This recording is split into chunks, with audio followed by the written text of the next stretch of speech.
Vítam vás pri dnešnom výklade karty Malej arkány 2 meče.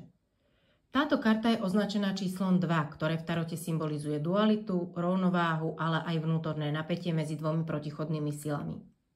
Celá karta sa spája s elementom vzduchu, a teda s oblasťou mysle, logiky a komunikácie. Už na prvý pohľad na nej vidíme postavu so záloženými rukami, ktorá drží dva skrížené meče. Tie poukazujú na vnútorný konflikt, neistotu a neschopnosť urobiť jasné rozhodnutie.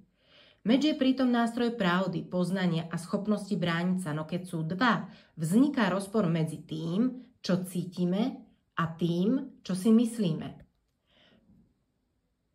Páska na očiach postavy naznačuje, že v tejto chvíli nevidíme situáciu jasne. Je tu potreba obrátiť sa dovnútra a nájsť svoju vlastnú vnútornú pravdu. V pozadí sa nachádza mesiac, ktorý je symbolom intuície, vnútorného hlasu a ženského princípu. Hovorí nám, že nie vždy sa môžeme spoliehať iba na logiku. Niekedy je riešenie ukryté v tichu a počúvaní seba samého. Za postavou sa rozprestiera more, ktoré symbolizuje hĺbku ľudských emócií a nevedomia, zatiaľ čo breh predstavuje pevný bod, miesto odpočinku a kontakt medzi vedomým a nevedomým.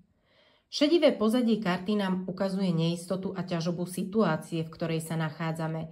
Nie je v nej jasnosť, ale pocit stagnácie a odkladu. Ak by sme mali význam karty 2 meče zhrnúť stručne, ide o chvíle, keď váhame a nedokážeme urobiť rozhodnutie. Je to karta vnútorného konfliktu, ale aj potreby hľadať rovnováhu medzi rozumom a citom. Hovorí nám, že aj keď teraz nevidíme jasne, máme možnosť zastaviť sa, vnímať svoje vnútro a počkať, kým sa objaví správna cesta.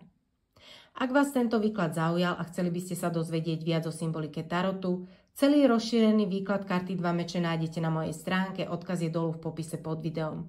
Ďakujem, že ste dnes boli so mnou a ak vám tento výklad priniesol inšpiráciu, poteším ma, ak dáte videu like a prihlásite sa na odber, aby vám neunikli ďalšie tarotové výklady.